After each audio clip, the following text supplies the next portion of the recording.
And welcome guys, आप सबका स्वागत है हमारे यूट्यूब चैनल में, भोजपुरी एक्सटी यूट्यूब चैनल में। अगर आप सब इस चैनल को सब्सक्राइब नहीं किए हैं तो प्लीज़ सब्सक्राइब कर ले, ताकि भोजपुरी से रिलेटेड न्यूज़ सबसे पहले हमारे चैनल के माध्यम से देखने को मिलेगा। आज हम बात कर रहे हैं भोजपुरी पावर स्टार पवन सिंह चुनाव चिन्ह क्या मिला है। चलिए इसी के बारे में इस वीडियो में बात करें। वीडियो पर फुल वॉच कीजिएगा। पावर स्टार का फैन है चैनल को सब्सक्राइब कीजिएगा।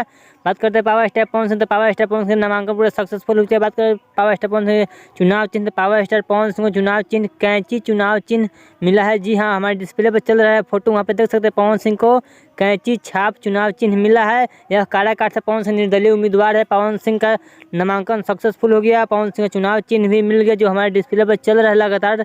वो फोटो देख सकते हैं, पवन सिंह को कैंची छाप चुनाव चिन्ह मिला है। कैंची छाप पर ही पावर स्टार पवन सिंह को बटन दबाकर पावर स्टार पवन सिंह को विजयी बनाना है। चलिए, अगर आपको यह पावर स्टार पवन सिंह का वीडियो अच्छा लगा तो प्लीज चैनल सब्सक्राइब कीजिए, वीडियो को लाइक कीजिए, ताकि भोजपुरी से रिलेटेड न्यूज़ सबसे पहले हमारे चैनल के माध्यम से देखने को मिलता है। चलिए मिलते हैं न्यू अपडेट के साथ, तब तक ओके बाय।